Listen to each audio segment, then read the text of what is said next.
المجلة هذا الأسبوع رحلة مع روني مالي على جناح الموسيقى العربية. أهلا بكم مشاهدينا، أنا كودين فرحات أرحب بكم من شيكاغو ووقفة موسيقية مع روني مالي الأمريكي الفلسطيني الأصل. تخطت موهبة روني العزف على العود والتأليف الموسيقي، وشملت الأعمال المسرحية والتعليم أيضاً. تعاون على مر السنين مع العديد من الموسيقيين العالميين وألف عدة معزوفات للأفلام والمسرحيات. نتعرف أكثر على مسيرته الفنية في هذا الحوار، بدءاً من عشقه للموسيقى إلى آخر أعماله الموسيقية والمسرحية مع زرياب أخذ فيها الجمهور في رحلة زمنية إلى القرن التاسع وأرض الأندلس.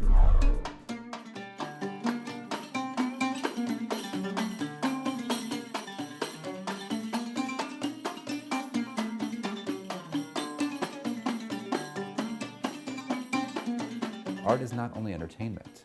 Art is a way of thinking. Art is a process. Art is a way of giving us imagination. I love Einstein's quote, one of my favorite quotes ever, and I tell this to my students. Imagination is more important than knowledge. And the reason I really enjoy that is because you're allowed to play. You need to play. How do you gain knowledge if you're not enthusiastic? You need to cultivate your own enthusiasm. I'd like to think of myself as just an explorer, a wanderer, one who is curious about things and always willing to learn and give. Who am I in that regard? I guess I'm a musician, first and foremost, but I've been dabbling and found the power of theater and art, so I guess I'm now a playwright as well. I'm a teacher, father. Hopefully, just try to be the best person you can be.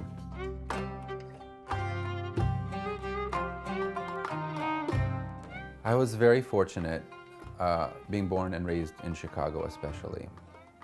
I grew up in a household where my father was not only a musician, but highly encouraged us to listen to as much music as possible, particularly from our own culture, but not just our culture. We're talking about rich soil and the environment that Ronnie grew up in, and being around master musicians, friends of mine, and playing actually on the stage with them, and with motivation, and also the knowledge and material that we had from Egypt, from Lebanon, books and notes and words, and practice nonstop, practically 7 days a week.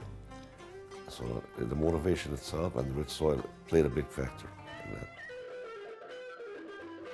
Sent him to school to learn guitar when he was like almost 6 years old, and he picked it up very well. He learned how to read notes and play very good professionally almost within less than a year. And immediately after, he turned his guitar and added some frets to the guitar, which makes it quarter tone into Arabic, Middle Eastern. And we formed a band along with myself on percussion, my other son on percussion, and then Ronnie picked up after that a keyboard, and he was playing away with a keyboard. I feel like two things that lead to success of any kind of career, for that matter, is one, you should be easy to work with. You should be able to collaborate with others. I think this is a very important point. And the other thing is to stay curious. And from exploring even music from the Gulf region, I started finding more Indian music. And that appealed to me so much so that I went and studied Indian music for 3 years. Under a guru, learning tabla, Indian tablas, a little bit of sitar, and just the music theory, to the point where I ended up being asked to consult on productions that had Indian music in it. The Jungle Book was one of them, actually, for Disney.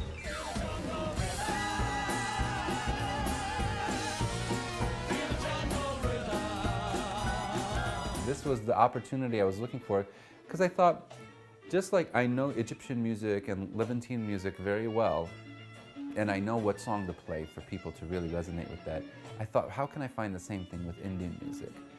And from Indian music, it went to Turkish music.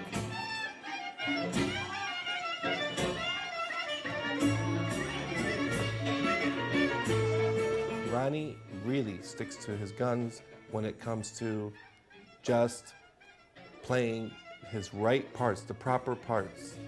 And it's not stress for him because he's practiced it for so long that it just comes to him naturally to do his job correctly. No extras, because if you are your own person, automatically you are unique. Honorable Khalifa, I present to you Ali ibn Nafa, also known as Ziryab. يا أيها الملك الميمون. One of the things that I really love about Ronnie Malley as an artist and as a person is his ability to connect with peoples of vastly different backgrounds and to tell stories that are very much rooted in the cultures of the Middle East or of the Islamic world and make them accessible to, let's say, mainstream American audiences. He is an artist/ambassador because he is building bridges between peoples, between communities and traditions in ways that are highly entertaining, that are thought-provoking, and that are of a really stunning artistic caliber. Does love truly belong to me? Or am I merely its alias? His ability to connect with us on that very visceral, emotional level, and to also use music and spoken word, to use narrative as a way to whisk us away to different worlds, different eras, different cultures, and yet ground us in the here and now, make it very contemporary, make it very immediate, make it very urgent, is a gift.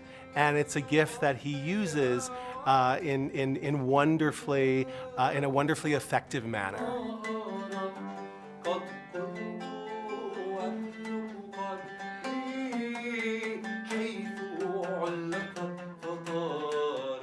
And when he brought to us the story of Ziryab, immediately we felt this very powerful connection. First of all, the story of Andalusia, the story of these 7 centuries where we can speak of a type of Muslim, Christian, Jewish coexistence, and we can speak of a flourishing scientific inquiry and scholarship and artistic achievement, and a sort of cultural harmony, cultural and religious harmony that does not sort of live in our minds today.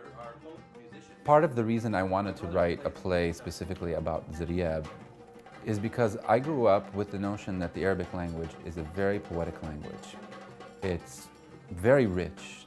And today, I find that the moment you start speaking Arabic, you say the word inshallah and you get kicked off of an airplane. It's funny, back in the day, even before 9/11, I had absolutely no qualms about saying things like Allahu Akbar. It was something common. The Quran says, The story of Ziryab was very attractive to me because I saw the story of a trendsetter, a Renaissance person, somebody who wasn't afraid to take risks and think outside of the box. a traveler set into motion by fate with a passion to share art. There is certainly a dialogue taking place between the real-time Ronnie Malley and the historic Ziryab, and I think it is not a coincidence that Ronnie selected to tell Ziryab's story, where Arabic has somehow become stigmatized or conflated with terrorism, or has become conflated with Islamism. I think Ziryab goes a long way to unpacking a lot of those stereotypes and perceptions, because here was someone who was very proud in being part of a broad cultural legacy that was secure enough to borrow and exchange with other cultures and create something quite unifying and beautiful and transcendent. I really feel that one of the greatest forms of resistance that we have and that any group of people has is their culture. It's truly one of the greatest weapons. And I really believe that culture is the representation of civilization. It's what makes us human. It's what makes us civilized. And as a form of expression, it can be a very potent and powerful tool to awaken people and make them aware. Indeed, it is why poets, playwrights, and musicians become exiled.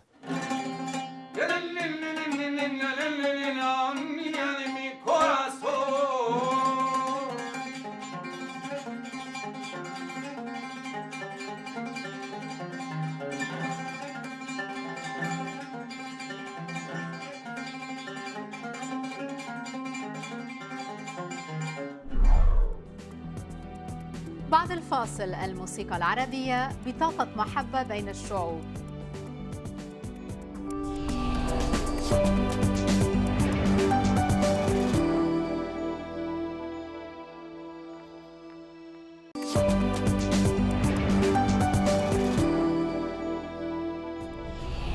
أهلا بكم مشاهدينا، أنا كودين فرحات.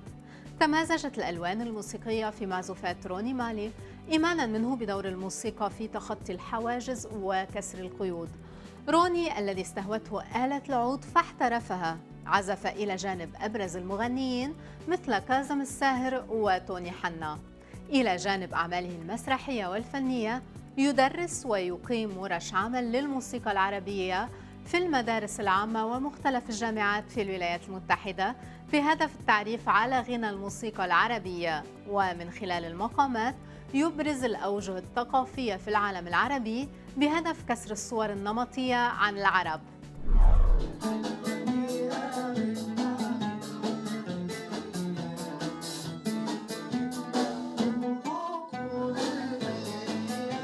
I've been playing music all my life, but if you told me that I was going to be teaching and teaching music about my culture, I would have never even thought that.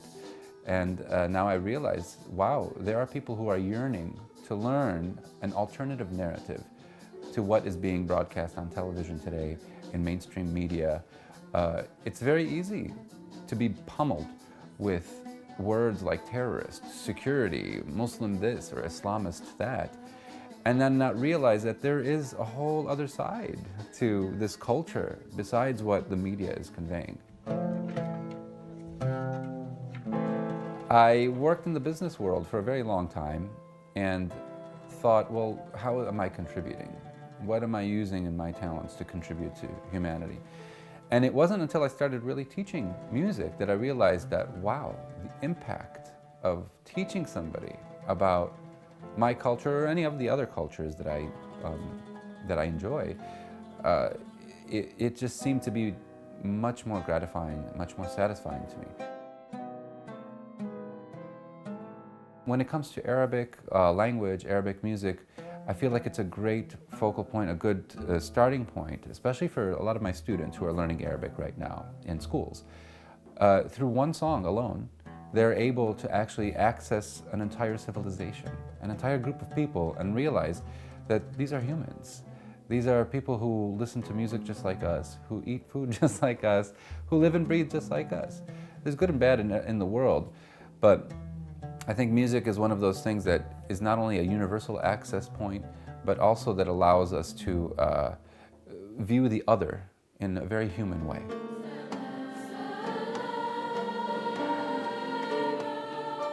I'm actually really impressed with our students. They're very open-minded.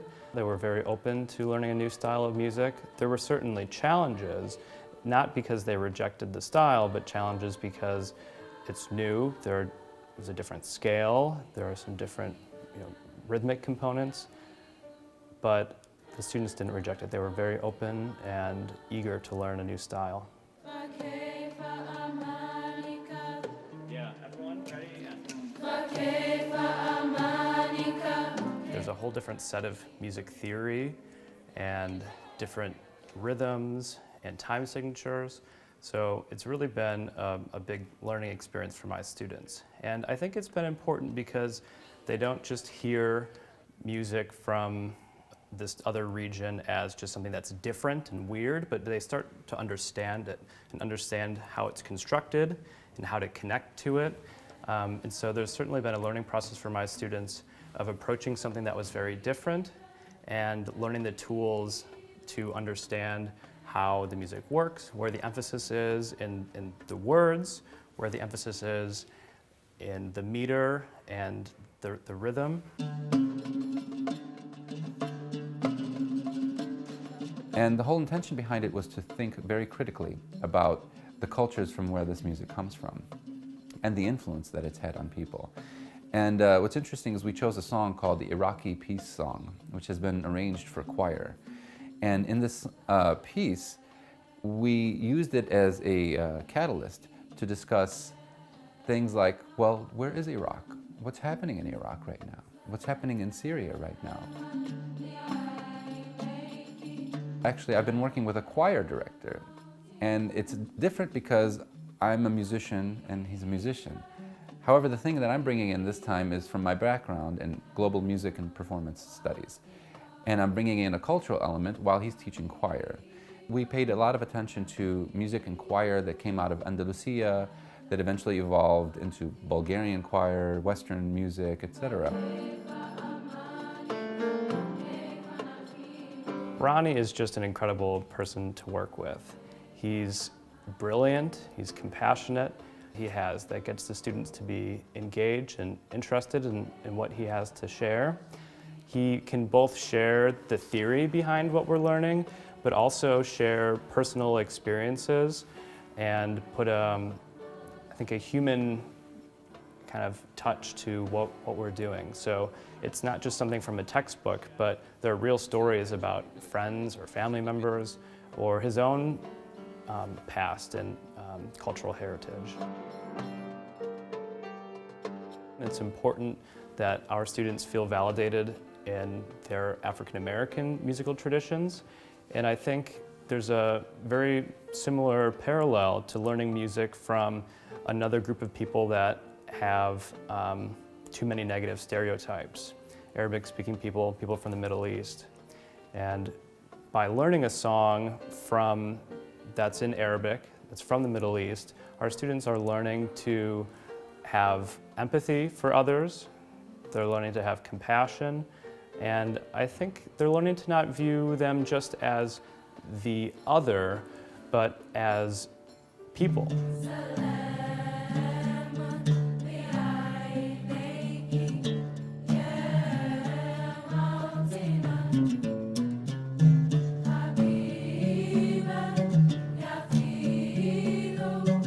The piece we've chosen is accessible and has some new and different elements to it, but also has some elements that are familiar, and it's a good bridge for our audience to hear music that's in Arabic, but also brings in some English text that explains the meaning of the song.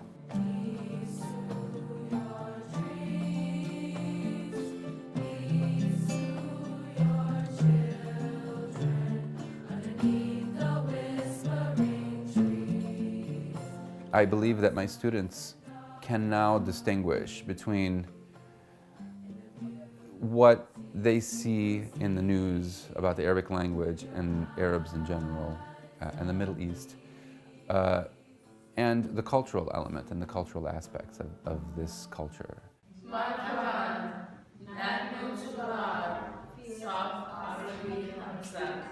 أنا أعمل برنامج مسرحي مع راني اسمه Global Voices.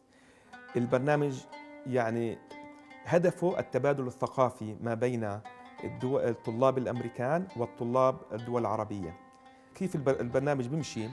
إحنا بيكون عندي صفوف معينة، نختار صف معين ونعمل معه ونختار صف من الدول العربية وبنعمل بنعمل يعني زي فيسبوك جروب، ومن خلال هالفيسبوك جروب الطلاب بيتعرفوا على بعض من مثلا من لبنان ومن امريكا، ومن خلال الفيسبوك جروب يعني بيصيروا يسالوا اسئله على بعض، يعني حتى اسئله يعني احنا ان كنترول، بس هم بيسالوا اللي بدهم اياه.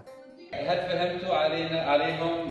وكانوا الطلاب اللبنانيين يسألوا الطلاب الأمريكيين عن الحياة في أمريكا، والطلاب اللي في أمريكا يسألوا الطلاب في لبنان عن الحياة في لبنان.